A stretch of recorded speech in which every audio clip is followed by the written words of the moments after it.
Okay, it was about time I shared a video like this, a Q&A video. I don't do too many, but we are over 100,000 in this amazing community, so I thought it would be amazing to do a Q&A so you get to know me more because, spoiler alert, there are so many personal questions, but also regarding my career, so on top of getting to know me more, you're gonna be able to learn a little bit from my experiences. And I have here so many of your questions, but I did choose so many of them because I do believe some of them are gonna give you value as well as a photographer. I'm going to start now, but just so you know, I'm gonna put everything by chapters for those who don't want to swallow all the video, even though I think you should, so you can relax a little and just hang out with me.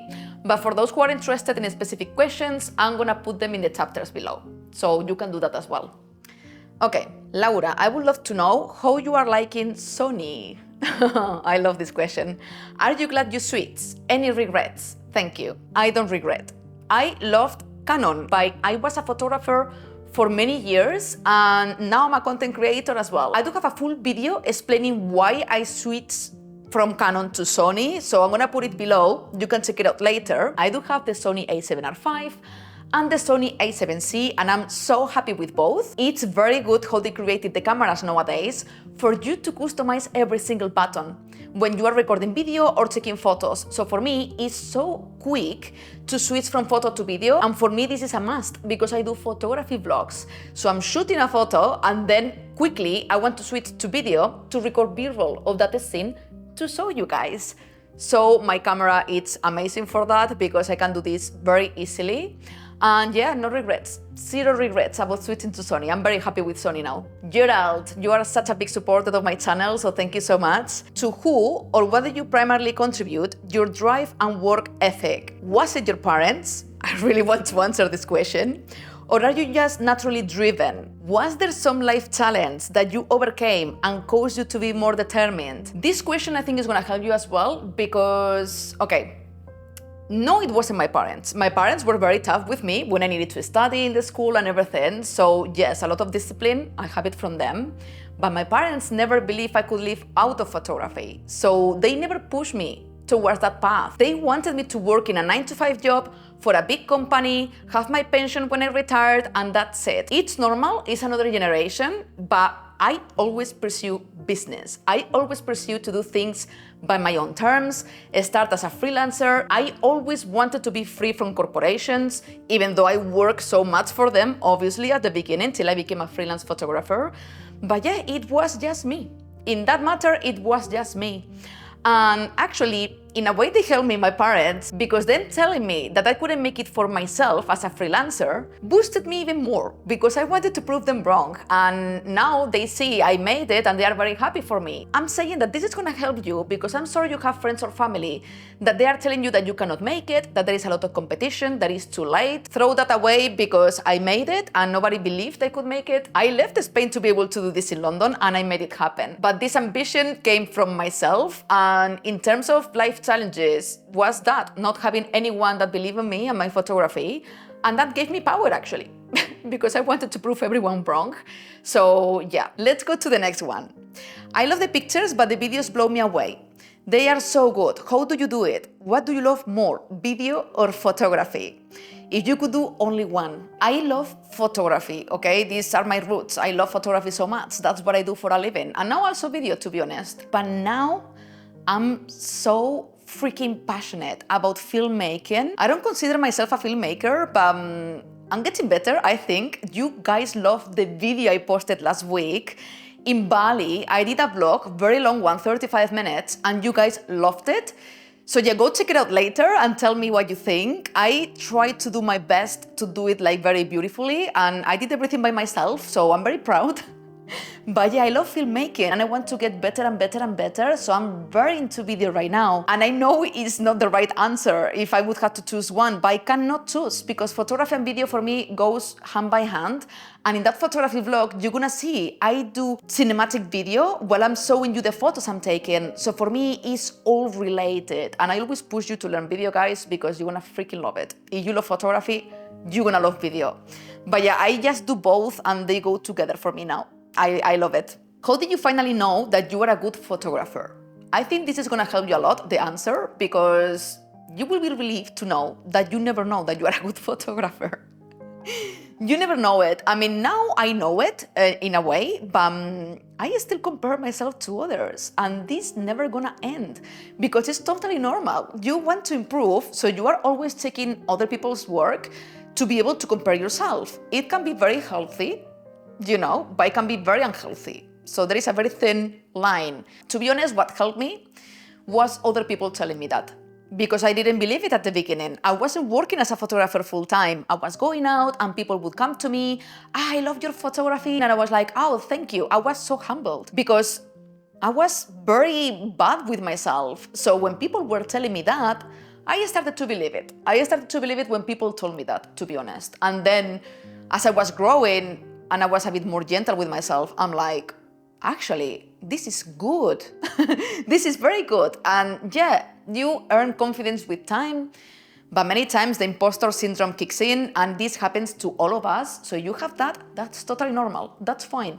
You're just gonna have to handle it because we are creatives and it is what it is.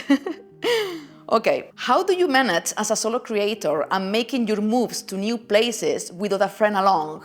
By the way, congrats on the 100K. Thank you so much. I'm very happy to reach that goal for me. How do I manage? I'm gonna be very honest with you. I love doing it. I enjoy so much. In that photography blog I told you about in Bali, I enjoyed myself so much. I don't miss people around me, but lately I do, because first of all, it would be easier for me to create these videos because I would have someone to record me. You see amazing videos on YouTube from big filmmakers I follow and I admire so much, and they have so many filmmaker friends, and I'm very jealous in a healthy way because I see them having fun, sharing their passion, and they help each other out and they create incredible videos because they have someone else recording the footage for them.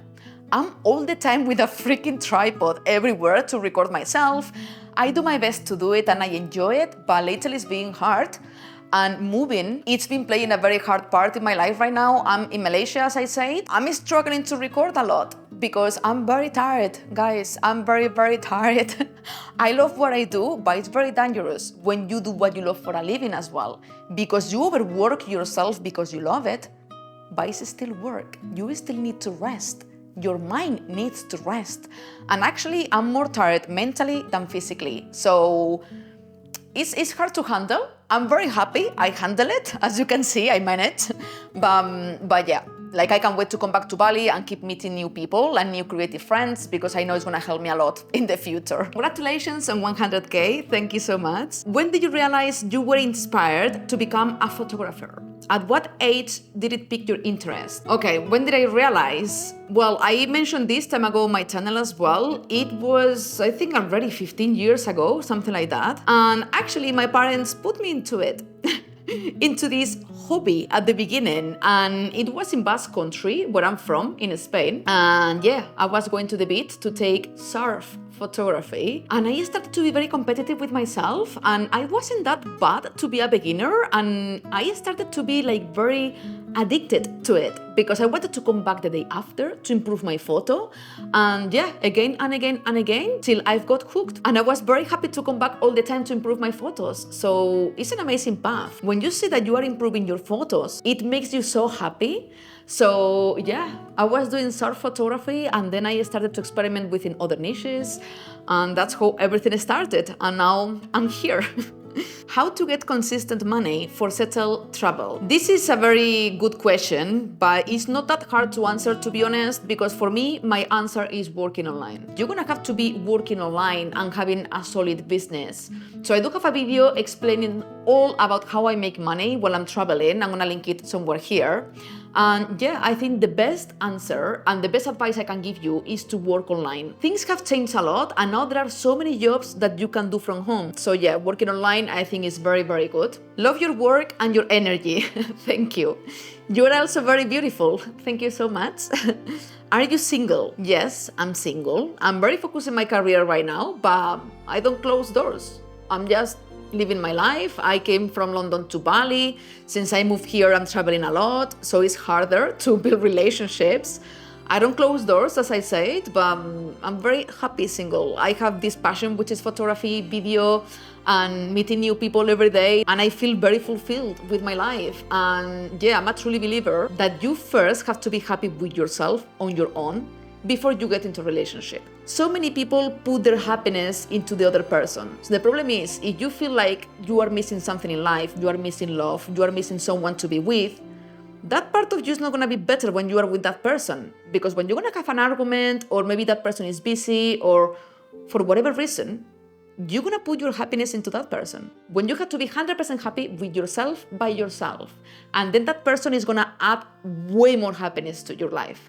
And this is how I see it. And right now, I'm so freaking happy with my life that I know when I find someone, I'm gonna be, wow, over the moon. And I think this is the way to do it, guys. This is my personal opinion. You are amazingly brave to have followed your heart all the way to Bali. Thank you. My question is, do you see yourself starting a family at some point down the road? Okay, I've just replied to this question, more or less. Right now, I can't think about starting a family. I'm a bit selfish with my time. I love what I do. And the thing is, like, I did sacrifice a lot in my past to be where I am right now. I went through a lot of nightmares in London. I suffer so much to be here. You see me now doing well, but I started from the scratch and it was very, very rough. So now I appreciate so much what I have that I'm not thinking about family yet. I do believe you have to do it when you feel ready, and I don't feel I'm ready. And I trust what I feel in every single moment. And right now, I feel I'm happy like this. So when the time comes, maybe, but not for now. Okay, let's carry on. What is the source of your inner strength? I love this so much. My inner strength is how bad I suffer in the past. And this is not a joke. There are so many untold stories in my life about when I arrived to London and how I started. I couldn't speak the language. I struggled so much in the city at the beginning with money. I did suffer so much that was my strength. The more I was suffering, the more I wanted it. It's like, no, I want this for myself. I want to make it happen. So I was very persistent, very persistent, very persistent. And actually, struggling through life gave me the strength to be better. And I did go through many personal challenges in terms of relationships, my ex-boyfriend, so many dramas that they were so bad for my heart, but they were very good for my creativity and to follow my dreams. Because the deeper I was going into the hole of the darkness, it sounds bad, but it was very bad, the more I rebuilt myself. I needed to feel myself strong. I didn't have anyone to rely on. And there is this dopamine hit. When you start to achieve, you want more, and you want more, and you want more, because you feel very proud of yourself for overcoming all of that. It sounds weird, but let me know if you agree with me in the comments below, but this helped me a lot. Is there a greater passion besides photography and filming, or do you live exclusively for it? I love this question because yes, I live exclusively for photography and video. I love it so much, but yeah, I do have other hobbies as well and things I love. But I'm making the mistake right now that I'm so into my work because I love it so much that I'm leaving on aside other things. No, I'm not leaving them on aside. I just don't have time for them. But this is a New Year resolution for me. As soon as I'm back in Bali, I'm gonna make more time for those things. One of them is freediving. It's very good for my mind and my body, and I love the ocean so much and I love nature. Scuba diving, similar. Then I love Formula 1, if that counts. I love watching Formula 1. I'm very addicted to it. Team Aston Martin with Fernando Alonso. And yeah, going out, music. I love music, electronic music. I used to go out a lot in London, and that's how I met so many artists and producers. And yeah, I love going out and dancing. I think music is therapy. And surfing as well. I'm gonna come back to it, surfing. And many more things I wanna get into. I love learning new things. So yeah, probably I'm gonna vlog about some of them. Will you settle down in Bali for good as a creative person? This one is a tricky one. I mean, this is a big announcement. I didn't say anything yet. Well, I did mention I was getting my working visa, but yeah, I've got it.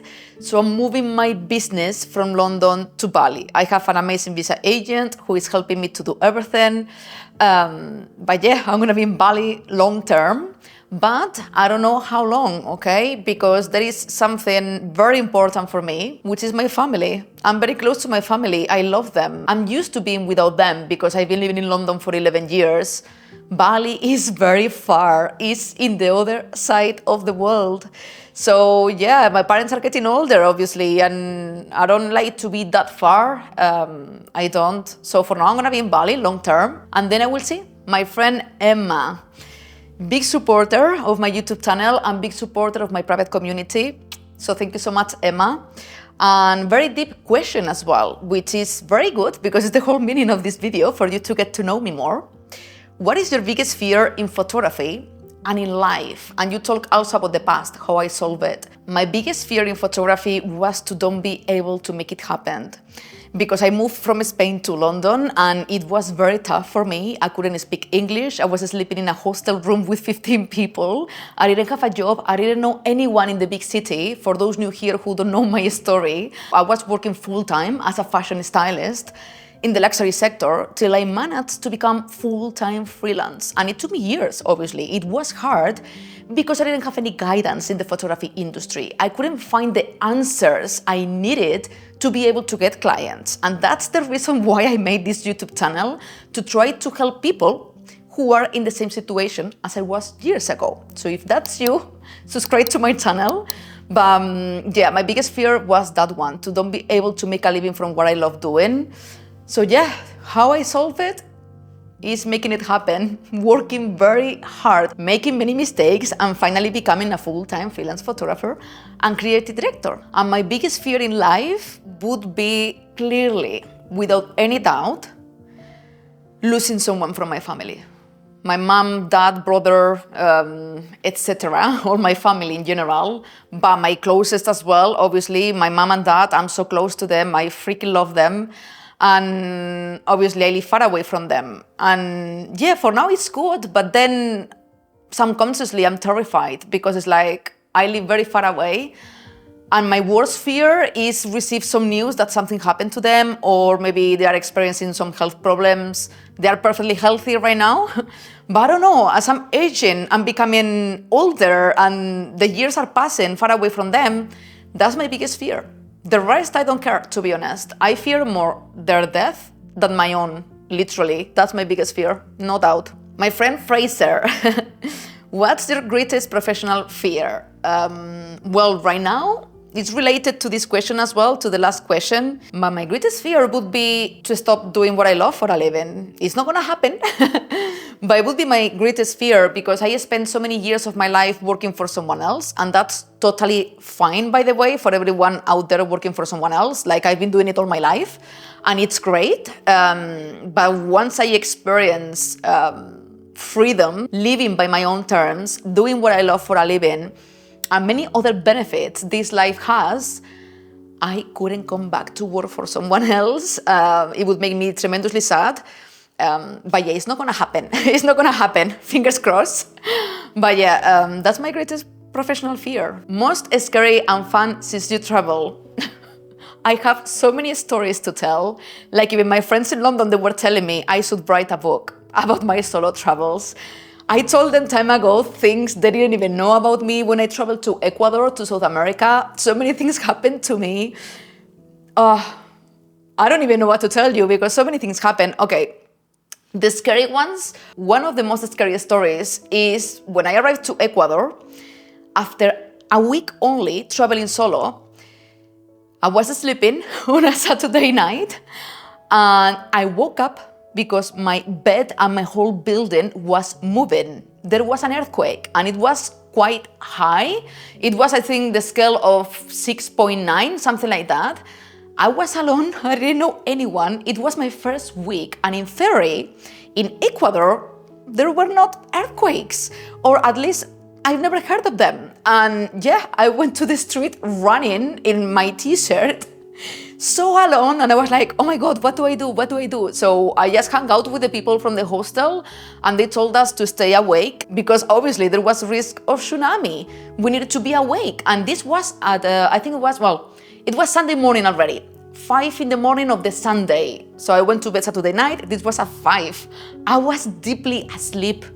So this was very hard, but after, I think it was 3-4 weeks, there was another one at 3 in the morning and I was sleeping as well. So I have a trauma.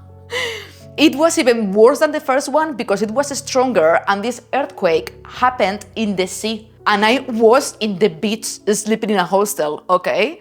So I remember I ran away from the hostel. Everyone was screaming, the hotels emptied, and everyone was running towards the mountains. It's what you're supposed to do when it's gonna be a tsunami. I was like, what do I do? Again, alone in my t-shirt at 3 in the morning, just following the locals, right? So we went to the beach, and then they told me everyone was looking in silence to the horizon, okay? It was dark, so much silence, everyone observing to the ocean, because they told me, like, you have, I can't remember exactly the timing, but I think they told me you have to be looking at the ocean for 20 minutes, and if the ocean doesn't retract, normally you are fine, but if it does, you have half an hour to run towards the mountains, all you can to get out of here. So we were all in silence, looking at the ocean in the dark, me with my t-shirt, almost naked there, and looking at the ocean with everyone, and then suddenly the asphalt started to shake, the buildings to shake, everyone is screaming. I ran like crazy by myself. Oh my God, that was so scary. And yeah, I was alone, okay? Obviously there are locals, so I was with the locals there, plus there are Spanish speakers as well, so I was even more at home even. So everything was fine, but yeah, I had to stay awake all night long because yeah, they were telling us to don't go to bed, same story, because we needed to receive the news about the tsunami, if there was risk or not. Fortunately enough, there was no tsunami.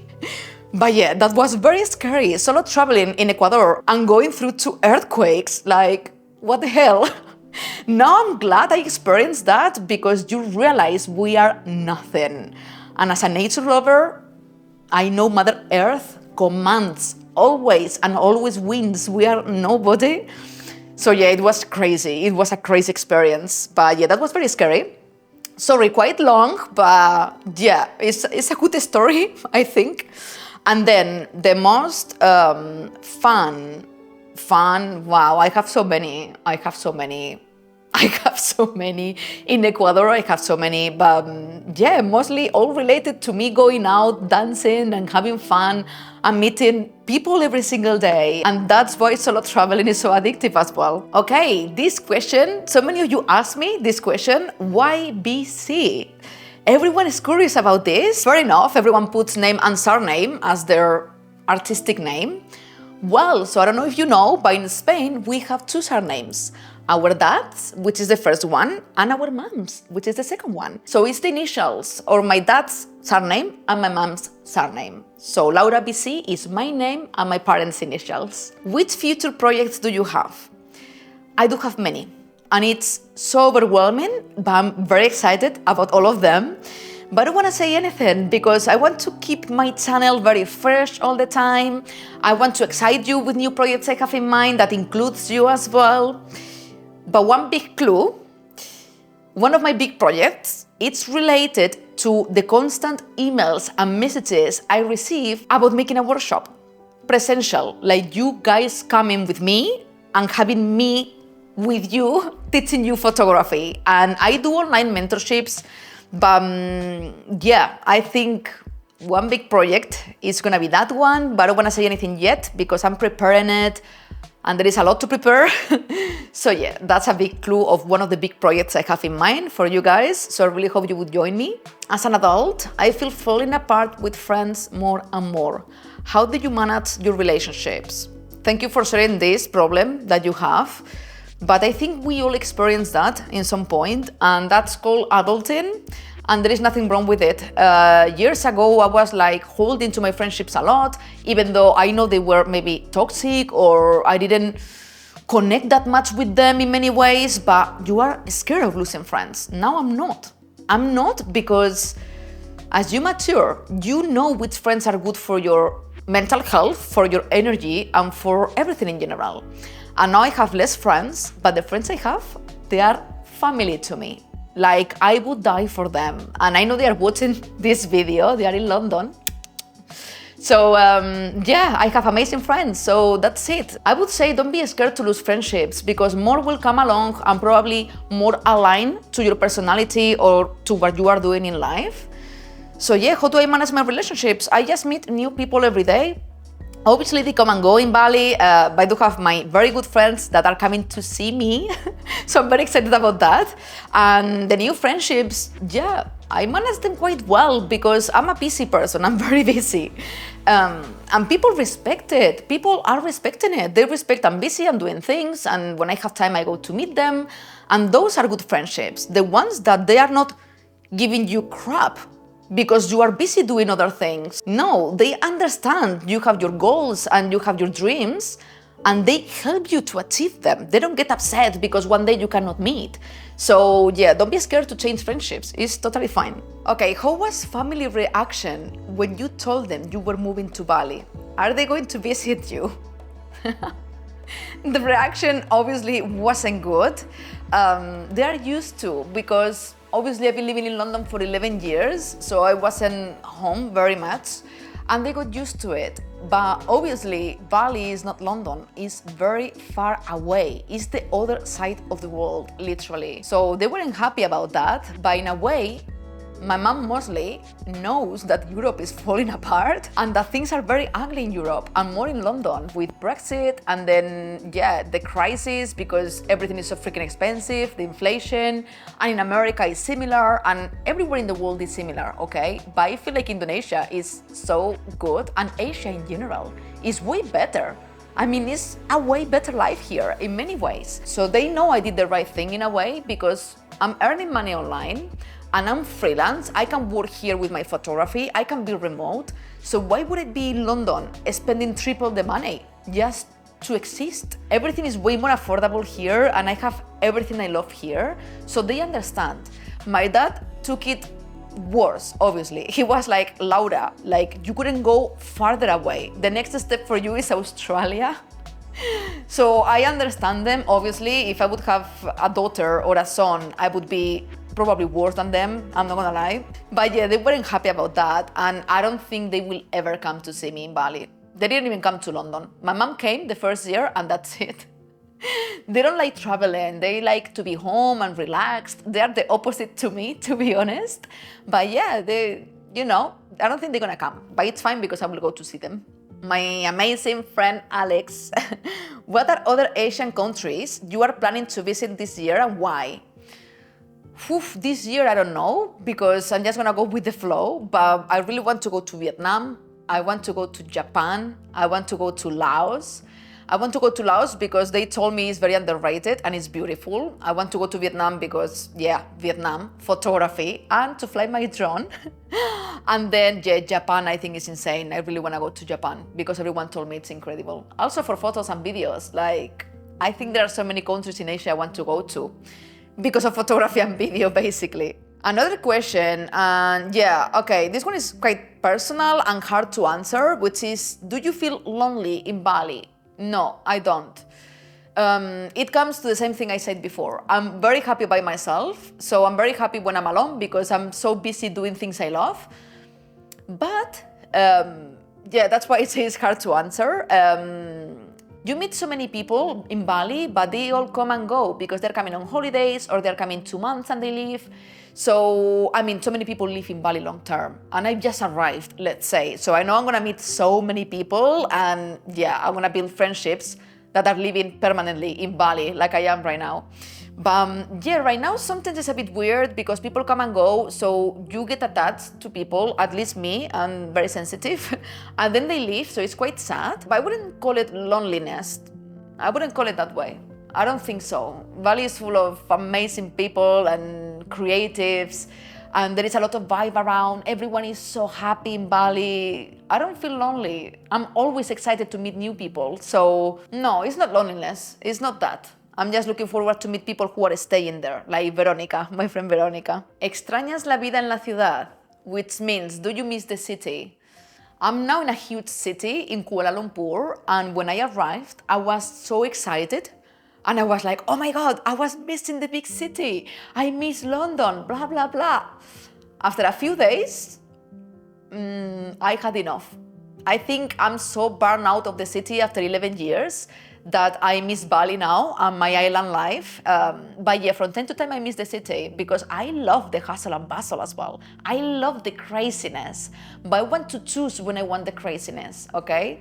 So for me, when I came to Kuala Lumpur, which is an amazing city, I was very excited because I know I came for a few days. But I don't want to live in a big city, at least for now. Never say never, because I need nature. I need nature. So yes, I do miss the city from time to time, but right now I like my island living. I love living in an island. Okay, last change of scenario, I promise. Just to thank you for sending your questions and to apologize that I couldn't reply to everyone because otherwise this video would take forever. But we'll do more videos like this because they are fun and yeah, you can get to know me a little bit more. And thank you so much to everyone who watched my last photography vlog in Bali. I'm gonna link it here. It's my best video yet. Everyone told me so, and it was such an effort to record it and edit. So if you didn't watch it yet, go check it out and drop a comment because it would make me very happy. And again, thank you so much for being here supporting my work because it means the world to me. And I will see you next week, guys. Mwah. Big love from Malaysia.